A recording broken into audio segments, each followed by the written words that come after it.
제가 말레이시아 갔을 때 가장 낯설게 처음에 딱 가서 느끼는 것, 누구나 아마 똑같이 느낄 겁니다. 손으로 밥을 먹는 거였습니다. 손으로 밥을 먹는 거. 몇 번 따라해 봤습니다. 근데 우리는 그저 밥을 손으로 잡고 반찬 이렇게 톡톡톡 찍어서 먹는 정도, 이렇게 우리가 한번 따라하면 되는데요. 그 사람들은 이렇게 한 이 접시에 밥 따로, 밥 요렇게 하고 이쪽에는 반찬, 그래서 한 군데 이렇게 해가지고 어떻게 하냐면 밥을 이렇게 손으로 딱 잡아가지고 반찬하고 쪼물딱 합니다. 이렇게. 근데 저는 그걸 못 하겠더라고요. 근데 그걸 계속 쪼물딱 합니다. 이렇게. 그럼 그 젖은 반찬하고 밥하고 막 섞여요. 이렇게. 그걸 정말 잘 못하겠고 좀 그래요. 좀. 그래서 이렇게 해가지고 그들이 입에 탁 넣습니다. 기가 막혀요. 흘리지도 않아요. 그들의 문화고요. 그들은 그렇게 생각합니다. 내가 깨끗이 관리한 내 손이 가장 깨끗하다. 그는 그렇게 생각해요. 내가 관리 잘한 내 손이 가장 깨끗하다. 그래서 우리 손하고 틀려요. 이렇게 보면 밑에, 오른손 밑에 다 이렇게 하얘요. 이렇게 특이합니다. 하도 태어날 때부터 밥을 이렇게 먹어가지고 여기가 하얘요. 이렇게. 아마 여러분 그쪽 사람들 보면 손가락이 요 밑에 하얗습니다. 그래서 오른손은 밥을 먹고요. 왼손은 좀 불결한 거, 좀 더러운 거 만지거나 또 만지지 말아야 될 거 만지거나 할 때 이 왼손을 사용합니다. 우리도 그렇죠. 어릴 때 밥 먹을 때 왼손으로 먹으면 탁 한 대 때리면서 뭐 달아난다고요? 예, 복 달아난다. 그래서 어느 손으로 먹어야 됩니까? 예, 오른손으로 반드시 먹어야 돼요. 그래서 오늘 설교 제목을 뭐라 했냐면 다 같이 한번 읽어봅시다. 시작. 오른쪽을 가고 있습니까? 라고 제가 이렇게 정했습니다. 그렇다면 우리가 말하는, 성경에서 말하는 오른쪽의 의미는 뭘까?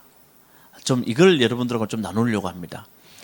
왜냐하면 우리 오늘 권선옥 집사님이 읽었던 부분, 거기 오른쪽이 딱 한 번 나오지만 본래는 제가 말씀을 다 전가하려고 하는 것은 36절까지입니다. 36절까지 여러분들이 성경을 보시면 오른쪽이라는 단어가 3번 나옵니다. 그렇기 때문에 오늘 설교 제목을 오른쪽으로 가고 있습니까? 라는 제목으로 말씀을 정해봤습니다. 자, 그러면 성경에서는 오른쪽이 어떤 의미가 있을까? 제가 성경 공부할 때 여러분들에게 한번 말씀드렸습니다.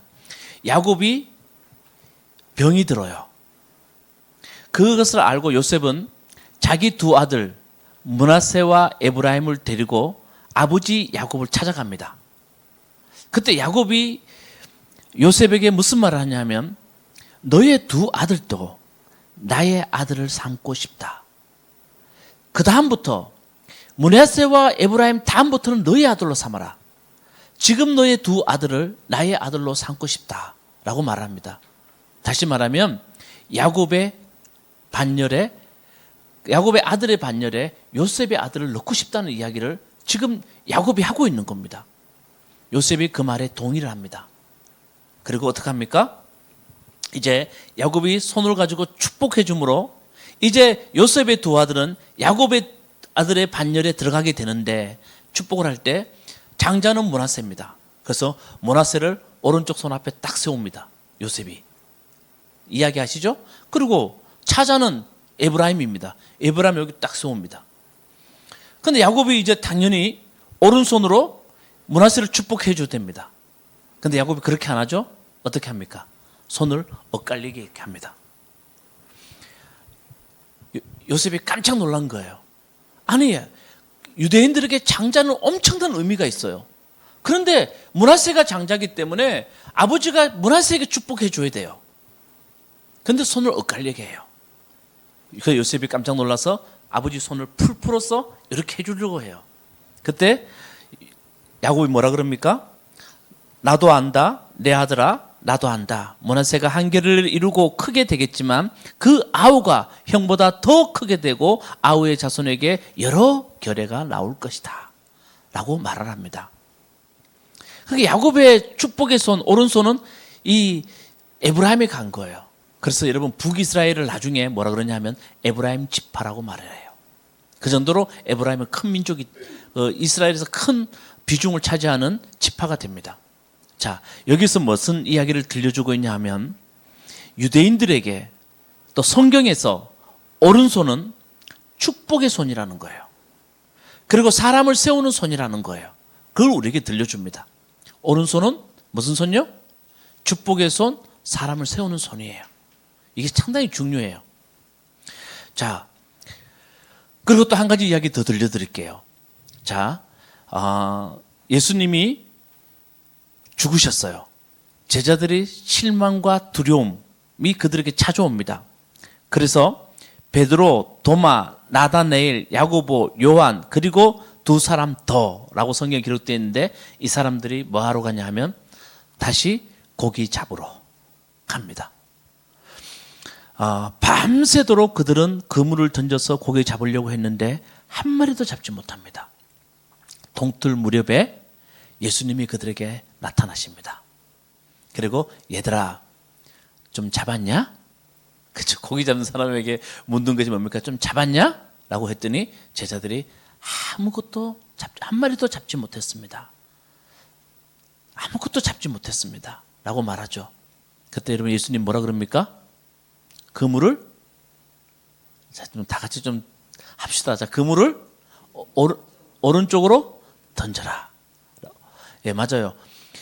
예수님 살아계실 때는 깊은 데로 던져라 그랬고 부활하시고 난 뒤에 어디 던지라고요? 오른쪽으로 그물을 던져라. 제자들이 그물을 오른쪽에 탁 던졌습니다. 그랬더니 어떻게 해요? 고기가 많이 잡혔어요. 잘 아시는 153마리. 모나미 153. 거기서 나온 거죠. 그래서 153마리의 고기가 탁 잡혔어요. 자, 여러분 예수님이 오른쪽으로 던져라라고 했을 때 그 오른쪽은 어떤 의미냐 하면 하나님이 도우시는 방향. 하나님이 역사하시는 방향이 어디냐 하면 오른쪽이다라는 것을 가르쳐주고 있어요. 이해되십니까? 자, 그러면 우리는 이 오른쪽의 의미를 우리 알아야 됩니다. 성경에서 오른쪽은 뭐 어떤 의미가 있을까? 진짜 공간적으로 우리가 생각하는 왼쪽과 오른쪽을 우리가 생각하는 그것의 의미가 있을까? 그런 거 아니겠죠. 하나님이 오른쪽만 공간적으로 좋아하시고 왼쪽은 싫어한다. 이건 아니겠죠. 그럼 오른쪽은 어떤 의미가 있을까 합니다. 여러분 인간의 이해의 한계 중에 하나가 뭐냐 하면 뭐든지 이렇게 탁 말을 하면 그것에 대해서 내가 머릿속에 공간적으로 먼저 그리고 그것을 이해하기 시작한다는 겁니다. 보실까요? 자, 하나님이 하늘에 계시다. 그럼 여러분은 이미 하나님이 어디 계시냐 생각하냐면 우리 하은이는 그래 하나님은 나와 다른 공간 그 어떤 곳에 하나님이 계신다고 생각합니다. 이미 공간을 생각합니다. 맞아요, 아니에요? 그래서 자꾸 질문해요. 하나님 어디 계세요? 우리 이 질문 하잖아요. 그러니까 우리가 하나님이 저 하늘, 저 넓은 어느 곳에 하나님이 계시겠지. 그 여러분 어떤 생각이냐면 공간의 개념으로 하나님을 생각하기 때문입니다. 나쁘지는 않는데요. 우리 이해의 한계입니다. 인간은 그렇게밖에 이해를 못해요. 근데 여러분 하나님이 하늘에 계신다는 성경에서 우리에게 정말 들려주고 했던 이야기가 뭘까? 예전에도 말씀드렸지만 하늘은 어떤 곳에 있든 하늘은 다 있습니다. 하늘은 다 보여요. 여러분이 여기 있든 제가 로마에 있든 내가 어디 가 있든 하늘은 다 보입니다. 맞죠? 이게 무슨 말입니까? 하나님은 모든 곳에 계신다는 표현을 하늘에 계신 우리 아버지라고 표현하는 겁니다. 그런데 하늘에 계신 우리 아버지라고 할 때 하늘 그래가지고 우리는 하나님이 나와 동떨어진 어떤 한 장소에 하나님이 계신다고 우리가 생각하는 것이 우리의 이해의 보편적인 이해들입니다. 그런데 성경은 하나님은 모든 곳에 지금 나와 하나님이 여기 이 자리에 함께 한다는 것을 성경이 우리에게 가르쳐 주려고 하는 거예요. 근데 우리가 알 수 없는 다른 어떤 곳에 하나님이 있을 수 있어요. 그건 다 몰라요. 그러나 성경은 우리에게 말하기를 하나님이 어디 계십니까? 라는 그 질문 가운데 성경의 대답은 하나님은 우리와 어떻게 해요? 함께 한다. 그게 하늘에 계신 우리 아버지라는 거예요. 자, 오른쪽은 어떤 의미가 있을까? 말했잖아요. 오른쪽은 공간의 개념이 아니라 하나님이 축복하는 방향, 하나님이 도우시는 방향, 그게 오른쪽이라는 겁니다. 이해되시죠? 자, 그리고 또 한 가지 더 봅시다. 오늘 우리 집사님이 읽었던, 우리 또 성경에 나와 있는 다윗이 인용한 25절부터 다윗이 인용한 이 말씀은 시편 16편이에요. 시편 16편을 다윗이 그대로 인용해요. 근데 여러분 시편 16편 1절에 보면 어떻게 시작하냐면 시편 16편 1절에 이렇게 시작합니다. 하나님, 나를 지켜주십시오. 내가 주님께로 피합니다. 라고 1절에 시작해요. 여러분, 나중에 우리 시편을 읽는 법을 좀 가르쳐 드릴게요. 시편은요, 하나님 라고 이렇게 시작할 때가 많아요. 주님이라고 시작할 때가 많아요. 그리고 내가 주님께로 피합니다 라고 할 때 그냥 하나님 내가 주님께로 피합니다 이렇게 읽으면요 큰일 나요. 시는 그렇게 읽는 거 아니잖아요. 그렇죠? 시는 그렇게 읽는 거 아니에요. 시는요 똑같이 읽어야 돼요. 주님께로 피하는 사람의 심정을 읽어야 돼요. 하나님, 이런 마음을 읽어야 돼요. 그 사람의 자리가 보세요. 하나님, 나를 지켜주십시오. 내가 주님께로 피합니다라고 말하는 사람의 심정이 도대체 어떨까요? 대단히 위기 가운데, 대단히 어려운 가운데 있기 때문에 하나님, 나를 지켜주십시오. 내가 주님께로 피합니다. 이 마음을 읽어야 된다는 거예요. 그러니까 시편을 읽을 때는, 시를 읽을 때는 항상 그 사람의 자리에 서 봐야 돼요. 그래야 시가 읽혀져요. 그 마음이. 그런데 시인이 어떻게 표현하냐 하면 이렇게 말합니다. 나를 주님께로 피합니다라고 난 뒤에 8절에 보면 다윗이 그대로 인용하고 있죠. 자, 8절 16편 8절 말씀 우리 다 같이 읽어보도록 하겠습니다. 시작. 주님은 언제나 나와 함께 하시는 분, 그가 나의 오른쪽에 계시니 나는 흔들리지 않는다. 자, 그분은 나의 어느 쪽에 계신다고요? 오른쪽. 이 표현이 많아요, 구약에. 하나님은 우리의 어느 쪽에 계신다? 오른쪽. 그러니까 이것도 공간의 개념을 생각하면 안 돼요. 오른쪽은 어떤 방향이냐면 하나님이 계신 방향이래요. 그 정리를, 우리가 어렵고 힘들 때 하나님이 지켜주시고 보호하셔서 우리와 함께하는 방향이 오른쪽이래요. 그럼 정리를 하면 이렇습니다. 오른쪽은 하나님이 축복하는 방향. 아멘. 하나님의 도우심이 오는 방향. 그리고 우리를 힘들 때 지켜주시고 보호하시고 그쪽으로 갔더니 누가 계시더라? 하나님이 계시더라. 그게 오른쪽이라는 거예요. 그 이야기를 우리에게 지금 들려주고 있다는 겁니다. 자, 그렇다면 자, 저 보세요, 여러분. 그러면 신약 성경으로 와서는, 신약 성경에 와서는 오른쪽은 어떤 방향일까? 어떤 의미일까? 어떨 때 이 오른쪽을 많이 사용하고 있을까? 신약 성경에서는 우리 그걸 봐야 돼요. 자, 로마서는 기독교 교리의 정수를 담아놓은 곳이 로마서예요. 로마서에 바울은 이렇게 표현해요. 자, 여러분 로마서 8장 34절 말씀, 참 좋은 말씀인데요. 우리 같이 읽어볼까요? 시작. 누가 감히 그들을 정죄하겠습니까? 그리스도 예수는 죽으셨지만 오히려 살아나셔서 하나님의 오른쪽에 계시며 우리를 위하여 대신 간구하여 주십니다. 자, 누가 우리를 정죄하겠습니까? 우리를 정죄할 수 없다는 거예요. 왜냐하면 주님은 우리를 위해서 끊임없이 간구하고 계신대요. 예수님이.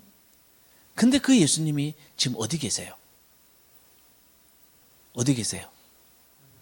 하나님의 오른쪽.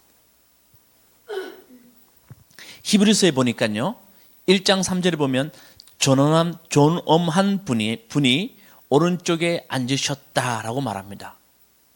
예수님은 오른쪽에 계신대요. 자, 우리 본문 오늘 성경 여러분 한번 보세요. 성경 보면 이렇게 되어 있습니다. 오늘 본문 2장으로 봅시다. 2장에 보면 25절에 보면 우리가 이렇게 됐죠. 주님께서 내 오른쪽에 계시기 때문입니다 라고 표현을 하고요. 또 3절에 보면 이렇게 됐습니다. 하나님께서는 이 예수를 높이 올리셔서 자기의 오른쪽에 앉히셨습니다. 나오죠? 35절에 보면 주님께서 내 주님께 말씀하시기를 내가 내 원수를 내 발 아래로 굴복시키기까지 너는 내 어디요? 오른쪽에. 그러니까 신약 성경에서는 오른쪽을 사용할 때 가장 많이 사용된 곳이 어디냐면 예수님이 어디 계시냐는 거예요. 여러분 예수님 어디 계세요? 하나님의 오른쪽. 또 공간으로 생각하죠. 여러분 하나님이 여기 계시면 예수님이 오른쪽에 딱 앉아 계신다. 그래서 예수님 어디 계세요?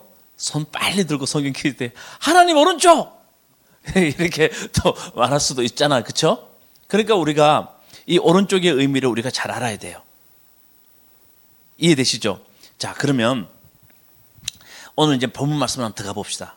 자, 지금 오순절 사건이 터졌어요. 성령이 임하고요. 그곳에 모인 120명이 지금 방언을 터뜨렸어요. 사람들이 무슨 말 하냐 하면 술 취했다고 말해요. 그랬더니 지난주에 봤죠? 베드로가 벌떡 일어나요. 우리 술 취한 거 아닙니다. 오해하지 마세요. 그래서 베드로가 요엘서를 가지고 지금의 현상을 설명해내기 시작해요. 그래서 제가 지난주 말씀드렸지만 요엘서의 말씀 가지고 어린아이, 청년, 늙은이, 종, 남자, 여자, 종 모두에게 하나님이 예언과 환상과 꿈을, 이 예언과 환상과 꿈 이 세 가지는 뭐라 그랬습니까?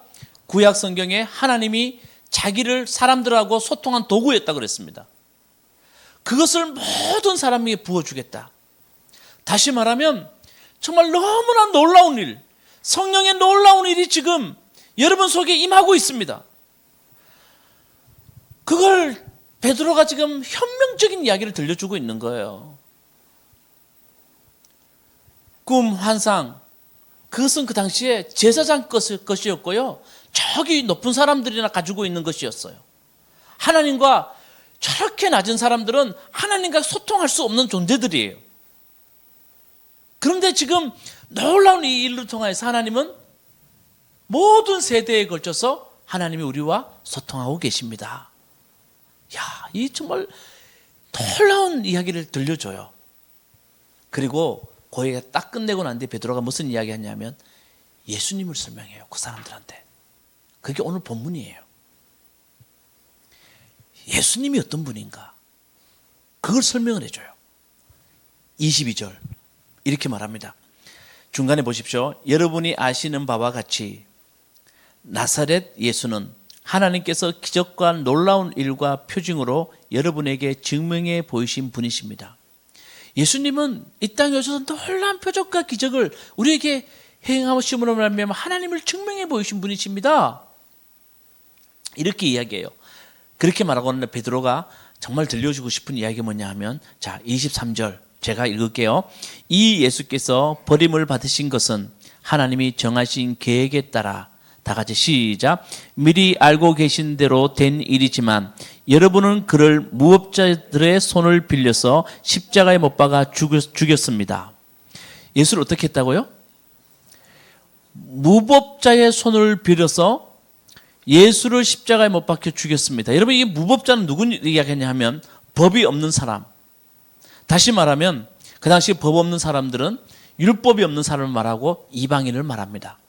당신들은 예수를 죽일 때 당신들의 손으로 죽이지 않고 이방인의 손을 빌려서 예수를 죽였습니다.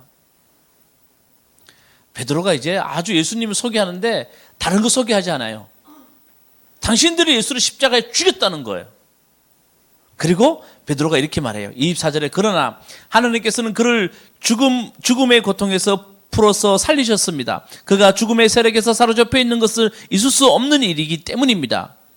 자, 다시 말하면 하나님께서 예수를 죽음의 세력에 맡겨두지 아니하시고 그를 어떻게 했다고요? 살리셨다는 거예요. 자, 그러면 23절 말씀은 예수의 십자가예요. 24절 말씀은 예수의 뭡니까? 부활이에요. 베드로는 예수를 사람들에게 소개시켜줘요. 사람들이 그 당시 사람들이 예수를 몰라요. 지금 잘 몰라요. 그런데 베드로는 이렇게 말해요. 지금 우리에 일어난 것은, 성령이 임한 것은 요엘이 말했던 것처럼 술 취한 게 아니고 놀라운 성령님의 역사입니다라고 말하고 난 뒤에 다시 예수님을 설명하고 하면서 예수님의 죽음, 예수님 뭐요? 십자가, 그리고 부활을 이야기해요. 근데 부활을, 자, 저 보세요. 유대인들이 부활을 잘 알까요? 모를까요? 몰라요. 믿긴 믿는 사람들이 있어요. 그런데 부활에 대해서 사람들이 잘 체험을 못해요. 잘 몰라요. 그 예수가 부활했다라는 말보다 이 베드로는 다윗의 말을 인용해서 시편 16편 말씀을 인용해서 예수님이 어디 계시냐 하면 지금 어디 계신다고요? 하나님의 오른쪽에 계십니다. 그러니까 하나님의 오른쪽에 계시다는 말은 죽었다는 말이에요? 살았다는 말이에요? 살아났다는 이야기잖아요. 이해되시죠? 하나님의 오른쪽에 계십니다라는 말은 예수님 살아나셨다고 하나님의 오른쪽에 계시다. 이 말은 다시 말하면 예수님 안 죽었어. 예수님 어떻게 해요? 부활하셨다. 예수님이 부활하셨습니다라는 말을 하고 있습니다. 그러니까 여러분 잘 보세요. 자, 다시 십자가 뭐요? 부활. 그 다음에 뭐요? 오른쪽으로 이야기합니다. 예수님은 십자가에 죽으셨고 부활하셔서 하나님이 어디요? 오른쪽에 앉아 계십니다 라는 말을 베드로가 하고 있다는 겁니다. 자, 저는 이 말씀을 깊이 묵상하면서 베드로가 도대체 이 말씀을 통해서 무슨 이야기를 하고 있을까를 생각해 봤습니다. 그리고 오른쪽이란 단어가 3번 나오는 걸 보면서 오른쪽을 가지고 제가 깊이 묵상해 봤습니다. 그러니까 베드로는 결국은 예수님의 삶을 그들에게 소개시키면서 예수님의 삶은 죽음과 부활인데, 십자가와 부활인데 그게 오른쪽이라는 겁니다. 좀 다른 말로 표현할까요? 죽음과 예수님이 사신 이 십자가 그리고 부활은 하나님이 원하시는 방향이었고, 아멘, 축복의 방향이었고 하나님이 도우시는 방향이었다. 예수님의 이 십자가와 부활은, 이 길은 결국은 하나님을 만나는 길이었고 하나님이 살리시는 길이었다. 이걸 지금 들려주고 싶었던 겁니다. 그러니까 여러분, 베드로가 이 설교를 하면서 우리에게 정말 하고 싶은 말이 있었을 거예요. 우리는 지금 어떤 방향을 향해서 가고 있냐는 겁니다. 베드로는 설교를 하면서 그 듣는 많은 유대인들에게 당신들은 지금 어떤 방향을 가고 있습니까? 라는 말을 지금 하고 있는 겁니다. 우리가 십자가와 죽음 그리고 부활의 길을, 그 방향을 가고 있습니까? 라고 묻고 있는 겁니다. 자, 여러분, 제가 좀 더 쉽게 설명해 드릴게요. 자, 그러면 여러분들은 십자가, 다시 말하면 죽음의 길을 걷고 있냐는 겁니다. 이런 말 들으면 목사님 무슨 말 하십니까? 지금 그 죽음과 십자가의 길, 그게 오른쪽이라는데 그걸 우리가 어떻게 걷습니까? 라는 생각이 여러분 머릿속에 드시죠? 그죠? 그래서 예수님은 죽음이라는 부분을 예수님은 결코 어렵게 말하지 않았어요. 여러분, 예수님이 죽음에 대한 해석을 예수님이 하신 부분이 요한복음 12장 24절에 나오는데요. 이거 잘 알아야 돼요. 자, 12장 24절 이 말씀 같이 크게 읽어봅시다. 시작. 하늘의 미랄이 땅에 떨어져서 죽지 않으면 하늘 그대로 있고 죽으면 열매를 많이 맺는다. 이게 예수님이 우리에게 말하는 죽음이에요. 어려워요? 여러분, 이건 다 알잖아요. 미랄이 땅에 떨어지면 놔두면 그대로 있어요. 그런데 이 미랄이 죽으면 어떻게 됩니까? 많은 열매를 맺어요.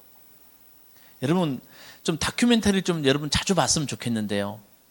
다큐멘터리 보면 씨앗이 뚝 떨어지잖아요. 그럼 보면 광야 같은 데 떨어져요. 이렇게 물이 없는데.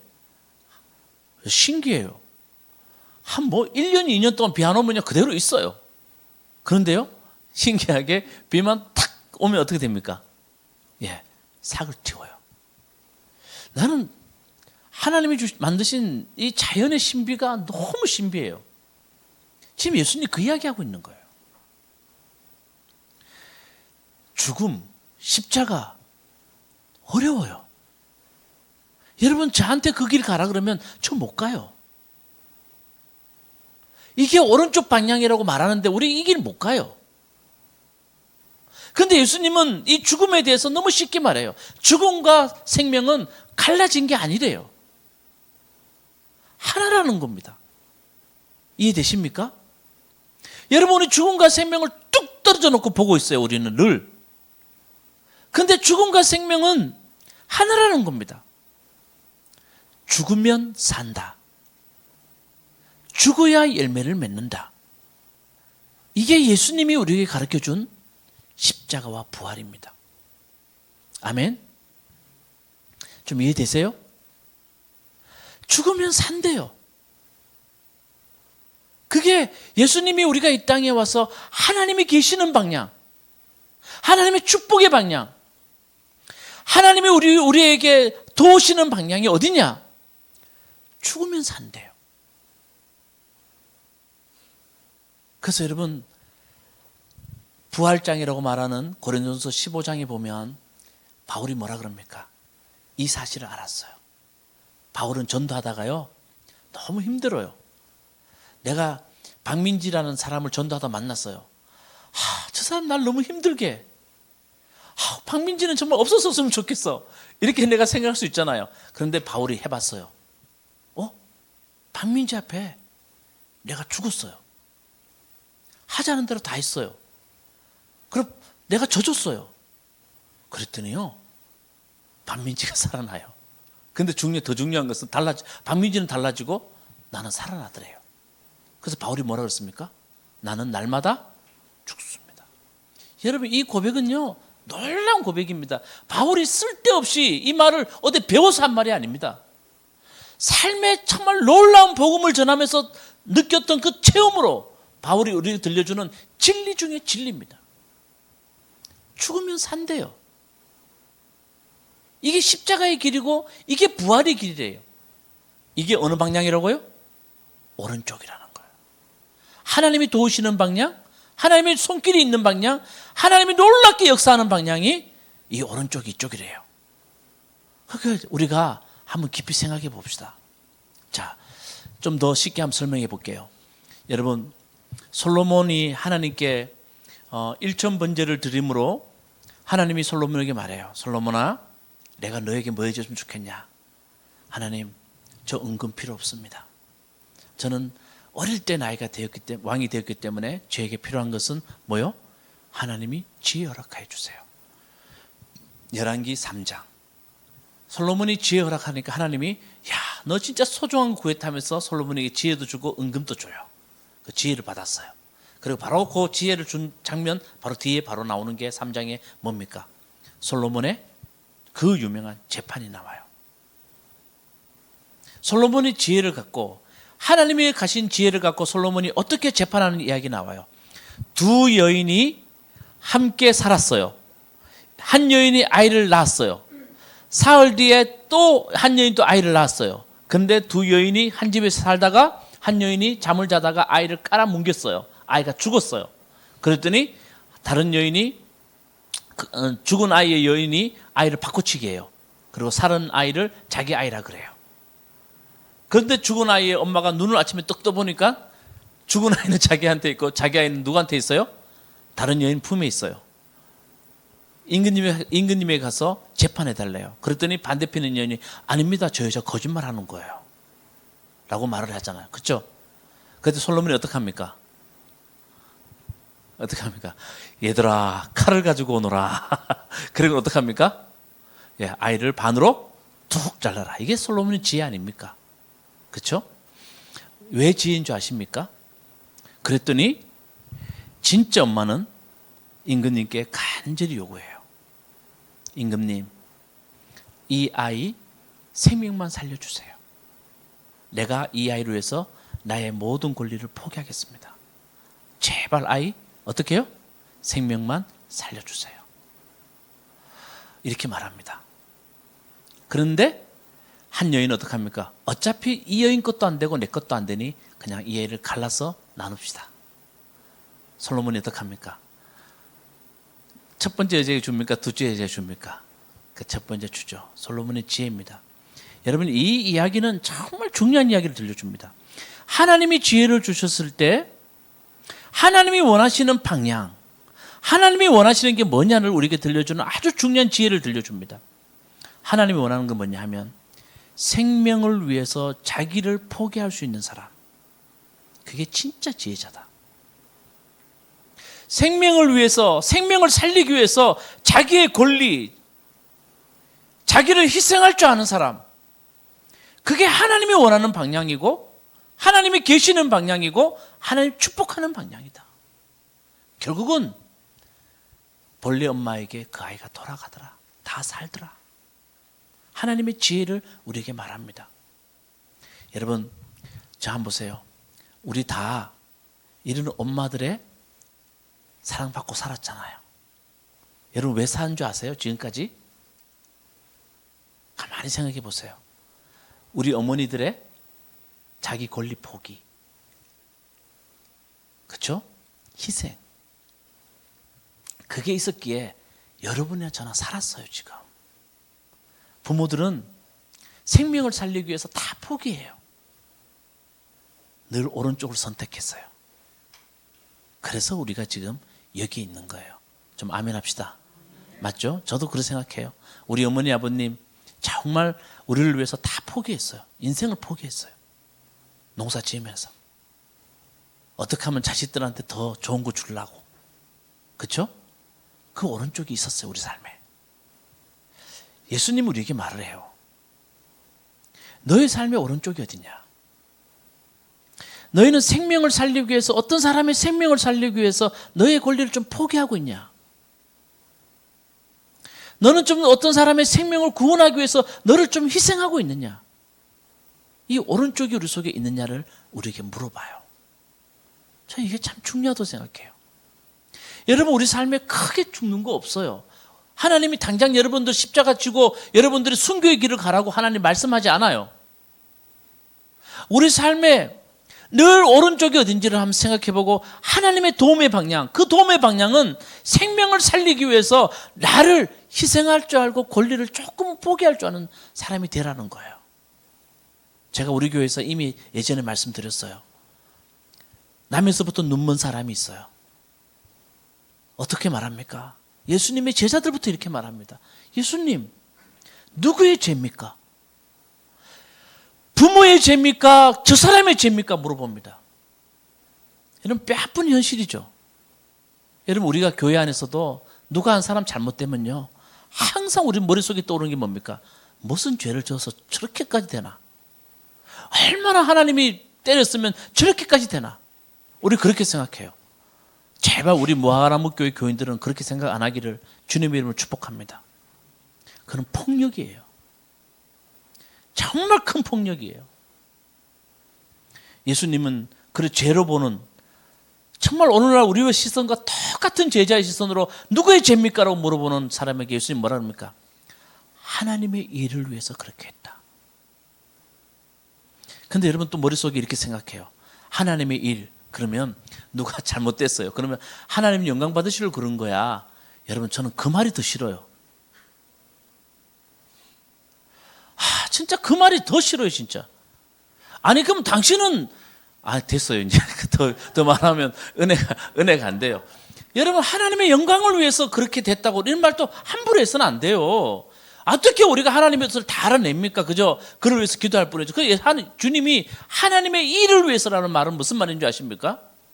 누구의 죄, 그것도 보지 말고 그런 사람 만났을 때 하나님의 일을 먼저 생각해 봐라는 거예요. 내가 할 수 있는 하나님의 일을 좀 생각할 수 있는 사람이 되라는 거예요. 그게 하나님의 일이에요.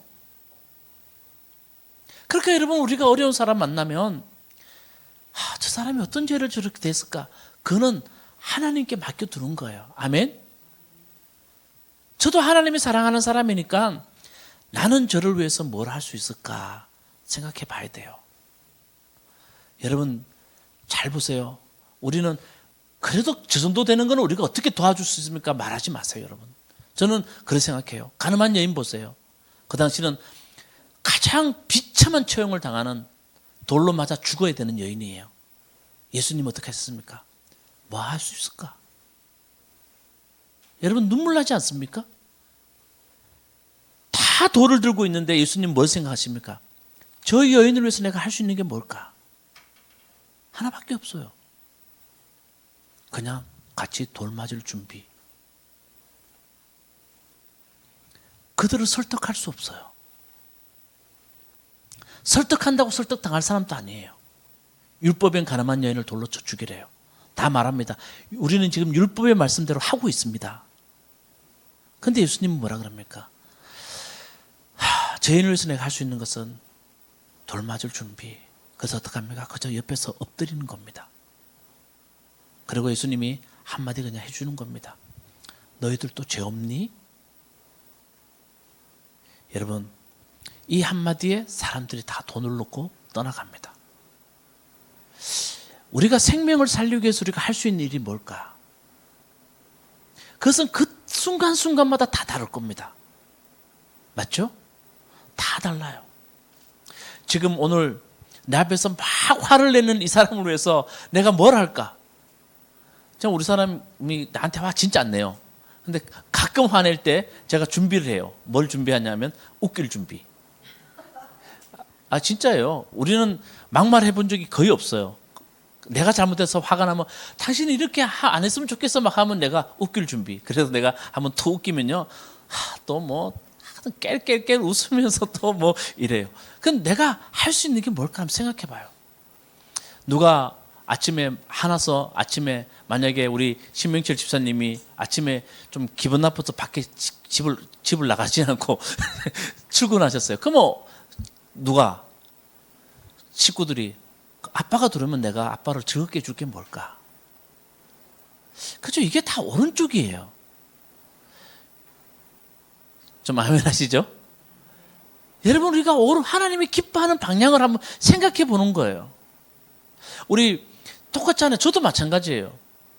우리가 다 잘 사는 게 아니잖아요. 늘 우리는 지지고 볶고 늘 우리는 삶이 정말 너무 다이나믹하게 돌아가잖아요. 그런데 그 순간에서도 정말 우리 무화과나무교회 우리 성도님들은 조금은 한번 우리 가정에 심각한 문제가 생기거나 내 삶에 심각한 문제가 생겼을 때 그 사람을 위해서 내가 오른쪽이 뭘까를 해서 조금 해보는 겁니다. 그러면 그 사람이 어떻게 되든 나는 하나님이 말합니다. 너는 죽었으니 너는 살아난다는 겁니다. 아멘? 너는 거기 죽었으니 반드시 살아난다는 겁니다. 네가 거기서 미랄이 되었으니 너는 살아날 수 있다는 말을 합니다. 그게 오른쪽입니다.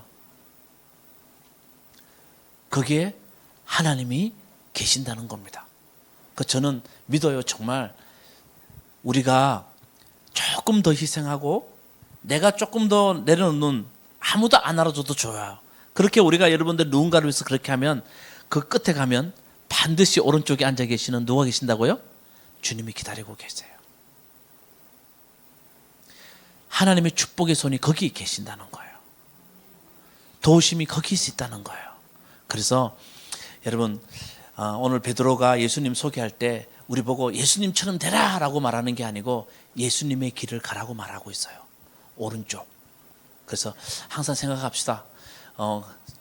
오늘부터 이제 집에 가셔서 차 운전하실 때 오른쪽 깜빡이 넣을 때도 내 인생의 오른쪽은 어딜까 한번 생각해 보시고, 좌회전은 뭐냐 하면 성경의 좌는 사람들이 다 걸어가는 길, 모든 사람이 자기 욕망의 길, 예수님 말로 표현하면 넓은 길, 그 길을 사람들은 가기를 원합니다.